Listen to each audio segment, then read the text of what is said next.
ونستغفره ونشكره ونعوذ بالله من شرور أنفسنا ومن سيئات أعمالنا من يهده الله فلا مضل له ومن يضلل فلا هادي له أشهد أن لا إله إلا الله وحده لا شريك له وأشهد أن محمدا عبده ورسوله لا نبي بعده.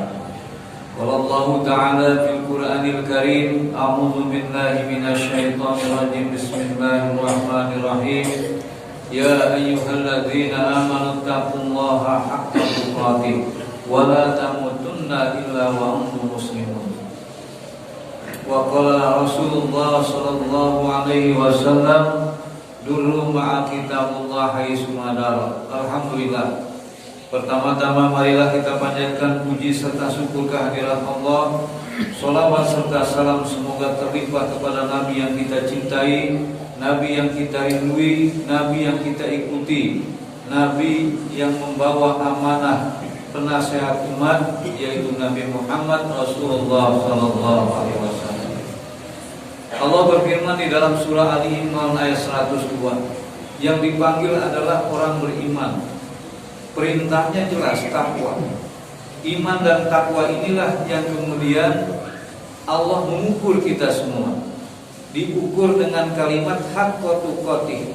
Apakah iman dan takwanya itu hakikat atau sekedar majasi? Apa itu hakikat? Asal kata daripada hakun, artinya sebenarnya. Iman yang sebenar-benarnya, takwa yang sebenar-benarnya. Baru kemudian kita akan bisa melangkah kepada program yang lain, wala tamutunna illa wa antum muslimun. Dan jangan mati kecuali dalam keadaan muslimunan. Kenapa tidak muslim atau muslimani? Kok muslimuna? Kalau muslimuna itu artinya orang Islam yang lebih daripada dua. Dan nyatanya kita sampai hari ini tidak ketemu orang Islam lebih. Artinya tidak ketemu hanya satu orang, lebih daripada 1-2 orang. Itu artinya mari kita perkuat, kita galang, tingkatkan kualitas iman dan takwa kita, asbab kita bisa melaksanakan hidup dalam keadaan muslimuna. Muslimani berdua, Islam berdua, Muslim cuma sendiri. Oleh karena itulah mari kita ukur, setiap Jumat kita ukur. Ini panggilan Allah yang menjadi perkara atau rukun wajib bagi khatib untuk menyampaikan iman dan takwa. Mari kita ukur dengan kalimat-kalimat yang ada di dalam Al-Quran. Sebab kata Nabi dulu ma'a kitabullah haitsuma dar. Berputarlah kalian kemana saja kitab Allah mengajak kalian berputar.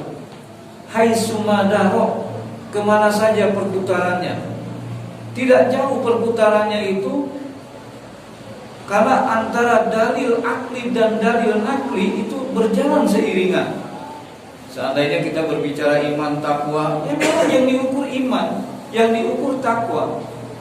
Oleh hal apa? Oleh hal yang namanya dalil akli, yaitu ayat-ayat Allah, maupun dalil nakli, yaitu nalar akal kita. Agama Islam atau agama menjaga yang namanya kelestarian akhlak, kelestarian akal. Jadi kalau tidak menjaga itu bukan ciri-ciri daripada agama. Apalagi Islam dengan kalimat akhlakul karimah yang menjadi misi daripada Nabi diutus. Innama bu'istu liutammima makarimal akhlak. Tidaklah aku diutus kecuali untuk menyempurnakan akhlak. Ketika ditanya oleh sahabat kepada Aisyah apa itu akhlak Rasulullah, maka jawabnya khuluquhul Quran, akhlaknya adalah Al-Quran. Baru kemungkinan 14 abad yang lalu orang-orang barat mencermati bahwa Rasulullah itu adalah the living Quran, Quran yang berjalan. Artinya Quran kalau mau dipersonalisasikan maka nggak ada lain, maka dia Nabi Muhammad Rasulullah sallallahu alaihi wasallam. Tidak berlaku kepada agama yang lain. Mana contoh personalnya yang mewakili daripada kitab-kitab yang dia bilang kitab? Gak ada sama sekali. Oleh karena itulah apa yang dilakukan oleh Rasulullah untuk umatnya adalah sayangnya Rasulullah, inginnya umatnya itu senantiasa menjaga iman dan takwa. Ada satu surah di dalam surah Al-Ma'un, surah 107. Kalau kita lihat, perhatikan ayat ke-1 dan 7-nya, sama artinya, itu sedang mengukur kita bersama. Tapi Allah langsung berdialog kepada Rasulullah sallallahu alaihi wasallam. Ara'aita alladzi yukadzibu bidin. Ara'aita, apakah kamu mengetahui, mengenal, melihat, asal kata daripada Allah, siapa yang dirinya itu berdusta, dusta di dalam berdiri itu. Ara'aita alladzi yukadzibu bidin, yaitu orang-orang yang menghardik anak yatim. Yadul yatim, menghardik. Kemudian wala yaqudu ala ta'amil miskin, tidak menganjurkan, mendorong orang memberikan makan orang miskin. Di situ tidak disebutkan tidak memberi makan orang miskin, tapi tidak mendorong, menganjurkan orang untuk memberi makan kepada orang miskin, menghardik anak yatim, dan tidak mendorong orang untuk memberi makan kepada orang miskin. Dua hal inilah seorang pakar fikih yang juga direktur Rumah Fikih Indonesia, yaitu Ustadz Ahmad Sarwan, dia mengomentari ayat ini. Dia katakan ayat tentang yatim ini atau kalimat yatim ini banyak di dalam Al-Quran. Di dalam sumber yang lain, ya, Ustadz Ahmad Sarwan tidak mengatakan jumlahnya. Saya melihat di dalam sumber-sumber yang lain yang bisa dipertanggungjawabkan, tidak kurang 23. Artinya baru ditemukan 23 kalimat yatim di dalam Al-Quran. 8 itu sifatnya tunggal, tapi yang 14 sifatnya jamak. Jadi bahasa itu punya karakter. Kalau sendiri itu seperti apa kalimatnya, kalau jamak itu seperti apa, dan maksudnya apa. Jadi kita lihat juga ada yang sifatnya 2, ya, musanna, itu cuma 1, jumlahnya semua 23. Kalau kita mau menalar langsung, oh berarti banyak kalimat yatim ini. Pantas kemudian Allah memberikan nomor 1 ciri daripada orang yang mendustakan agama, yaitu menghardik anak yatim. Baru yang keduanya, tidak mendorong memberi makan orang miskin. Kemudian fawailul lil musallin. Yang ketiganya, Allah menghukum orang yang sholat. Celaka orang yang sholat. Siapa? Sholat yang kemudian dia lalai dan kemudian dia ria. Yang terakhir kemudian wayamnauna ma'un, tidak memberikan sesuatu yang berharga. Kita tahu apa yang berharga itu. Ketika harta itu kita tahu tidak berharga, tapi akan lebih berharga, itulah yang harusnya kita berikan. Makanya di dalam surah Al-Baqarah ayat 177 Allah mempresentasikan tentang apa kebaikan menurut Allah. Laisal birra an tuwallu wujuhakum qibalal masyriqi wal maghrib. Kata Allah, bukanlah kebaikan itu kalian melihat kanan, kiri atau timur dan barat, tetapi kebaikan itu adalah beriman kepada Allah, hari akhir dan seterusnya. Rukun iman di tengahnya wa atamala ala hubbi jawil qurba, yaitu orang yang memberikan yang dicintainya dari hartanya itu zawil qurba, kepada orang yang terdekat. Tetapi di dalam surah An-Nisa ayat 36 Allah berbicara tentang ibadah, tentang fikih ibadah. Ini sumbernya dari surah An-Nisa ayat 36. Wa'budullaha wa la tusyriku bihi syai'an. Ibadahlah kepada Allah dan jangan sekali-kali syirik dalam segala sesuatu. Tetapi sesudah ayat itu Allah memerintahkan untuk berbuat ihsan, zawil qurba wal yatama. Orang yatim disebut yang kedua. Memang betul ada ayatnya. Kita harus mengutamakan zawil qurba, orang-orang yang terdekat dengan kita. Artinya nggak sah kita ini nolong yang lain sementara di sekitar kita zawil qurba itu bisa ulil arham, bisa juga zawil qurba bukan yang ghairu ulil arham. Ulil arham itu adalah saudara kita, saudara dan sebagainya. Tapi persis yang keduanya disebut wal yatama, yang ketiganya wal masakin. Kita kadang-kadang hanya berhenti sampai zawil qurba, bukan nggak bagus, tapi berbuat ihsan kepada zawil qurba itu yang bagus adalah indikatornya kemudian dilanjutkan dengan memperhatikan yatim. Sebab apa? Diukur kebenaran kedustaan atau kebenaran din kita itu, apakah kita ini menghardik anak yatim dalam arti kita ini sebaliknya, kalau tidak menghardik anak yatim berarti kita posisinya seperti apa? Ada posisinya dua, menghardik yatim dan berbaik kepada yatim. Ada juga yang posisinya tiga, tidak menghardik, tidak berbuat baik dengan yatim. Rugi kita ini menjalankan dinullah, ajaran Islam yang berkali-kali kita ini ditegur dengan pernyataan haqqul qotih supaya hakikat takwa itu bisa sampai kepada kita. Kalau kita tidak kemudian melanjutkan ada satu kontribusi atau menjadi kontributor terhadap anak yatim. Ustaz Ahmad As-Sarwat, seorang pakar fikih dan dia juga direktur Rumah Fikih Indonesia, ada keberkahan di dalam mengurus yatim. Dalam satu hadis sahih hadisnya, Nabi mengukur rumah yang baik itu dengan adanya tidaknya anak yatim.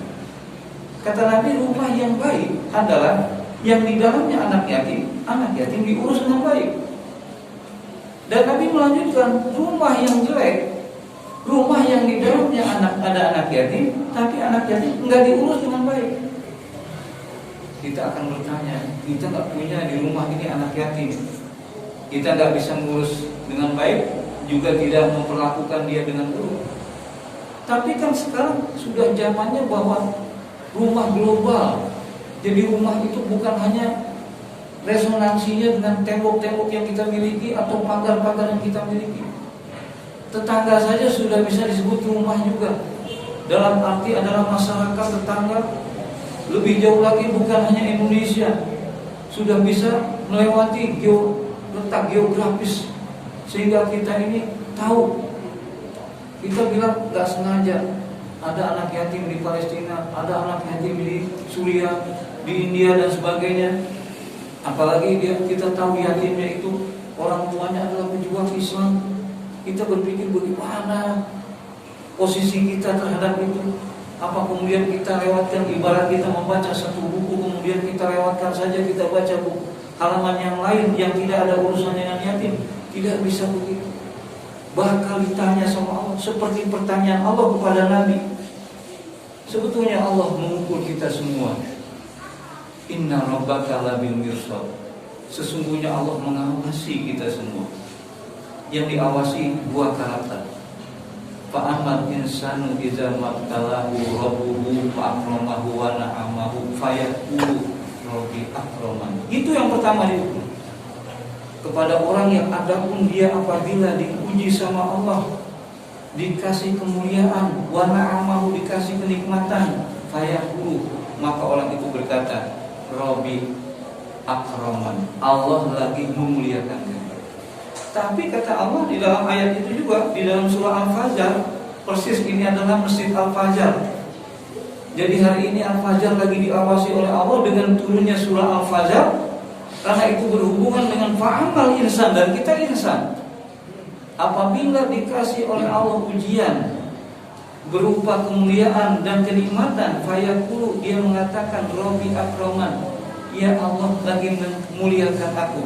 Wa amal insanu idza mabtalahu, kemudian dan adapun orang yang kemudian diuji oleh Allah dengan faqadara rizqahu, dengan dikurangi, dibatasi rezekinya, fayaqulu, kemudian mengatakan ahana, kami sedang dihinakan, aku sedang dihinakan.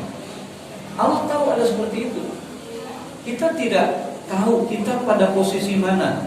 Apakah betul kita itu kalau lagi dikasih kemuliaan, rezeki yang banyak, apakah memang kita kemudian menyimpulkan kita sedang dimuliakan oleh Allah? Boleh saja, karena memang begitu, ya kan? Kadang seperti itu. Tapi juga kata Allah, ada juga orang yang faqadara rizqahu, lagi dikurangi rezekinya, dibatasi rezekinya, kemudian dia mengatakan ahanan, Allah lagi menghinakan, seperti itu. Kita bisa mengukur sebetulnya benar atau tidaknya kalimat itu kembali lagi kepada kita, kepada iman kita kepada Allah seperti apa kualitasnya. Allah mengujikan hak Allah. Memang Allah mengatakan walanabluwanakum bisyai'in minal khaufi wal ju'i wa naqsin minal amwali wal anfusi was samarat. Kata Allah, sungguh kami akan menguji kamu. Berarti kalau begitu tidak ada masalah. Di hadis yang lain, kalau Allah pengen orang itu baik, orang itu diuji. Kita sekolah kalau nggak ujian juga kita bingung. Ini sekolah kita benar apa enggak? Kok nggak ada ujian buat kita yang lain dapat ujian? Jadi arti ujian itu kembali kepada kita. Kita nggak mungkin mengatakan itu suatu kehinaan, tapi memang sayangnya Allah dan mekanisme di dalam syariat Islam, bagaimana agar supaya orang itu dihapuskan dosa memang melalui ujian. Jelas minal khaufi wal ju'i wa naqsi minal amwal wal anfus was samarat. Ada 5 perkara yang harus kita kaji, kemudian kita rasakan, oh betul, Allah nggak mungkin nggak menguji. Ahasiban nasu ayatulu amanna wa hum la yuftanun. Apakah manusia dibiarkan begitu saja dia ngomong iman tapi nggak diuji? Walaqad fatanna alladziina min qablihim fala ya'lamu Allahu alladziina shadaqu wa la ya'lamu al-kadzibin. Supaya, dan sungguh Allah telah menguji orang yang sebelum mereka semua diuji, supaya Allah tahu siapa yang shadaku imannya dan siapa yang kazabu. Kembali kepada Nabi juga pernah diukur atau diajak di diskusi sama Allah, diajak berbicara oleh Allah. Tahukah engkau hai Muhammad, siapa orang yang mendustakan agama? Nomor 1 adalah orang yang menghardik anak yatim. Mudah-mudahan kita tidak menghardik, tidak kita pernah ngomelin anak yatim. Tapi juga jangan kemudian berhenti di situ saja. Buktikan, lawan daripada tidak menghardik berarti menyayangi anak yatim.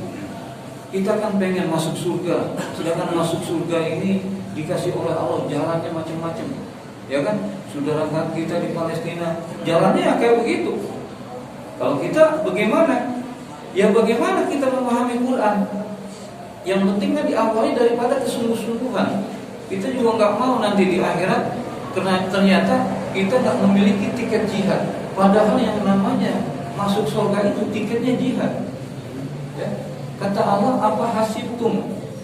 Am hasibtum an tadkhulul jannah? Apa kamu mengira bakal masuk ke dalam surga sebelum Allah mengetahui siapa di antara kamu yang jahat, yang sabar, yang jihad dan yang sabar? Tiketnya adalah jihad dan sabar. Lalu apa arti daripada jihad? Jihad bisa aja artinya kesungguhan. Asbab dari kesungguh-sungguhan kita menjalankan Islam iman, kita gak mau diganggu sama orang, diperangi sama orang, ya masa kita diam saja? Maka saudara kita di Palestina, di Suriah, semuanya mengangkat senjata karena memang dia diperangi. Lalu kita bagaimana?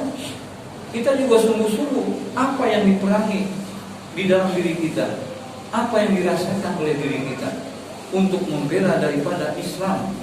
Sebab nanti di akhirat tidak ada lagi pembela kecuali pembelaan dari Allah. Anak istri kita, tetangga kita, sahabat, pejabat kita, gak ada yang bisa bela. Yang hanya bisa bela adalah karena kita membela agama di dunia ini. Jangan rancang kebahagiaan ataupun pembelaan okupasi itu nanti di akhirat, nanti sesudah di akhirat, gak bisa. Merancang kebahagiaan di akhirat itu rancanglah di dunia. Bagaimana caranya? Intan surullah yansurkum. Siapa yang bela agama Allah, yansurkum, dia akan dibela. Mereka akan dibela. Wasusabbit aqdamakum. Bukan sekedar dibela lagi, diperkuat kedudukannya. Kedudukan di dunia sebagai orang beriman dan mutaat diperkuat. Sebab Allah janji, ya ayyuhalladzina amanu alaikum idza tadaitum la yadurkum.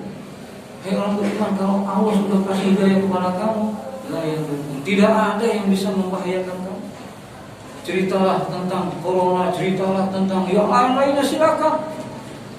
Lalu bagaimana caranya kita memiliki satu rumusan yang pasti dari Allah bahwa kita dijaga oleh Allah? Ada dua syarat dan satu aktivitas. Saya katakan syarat apa?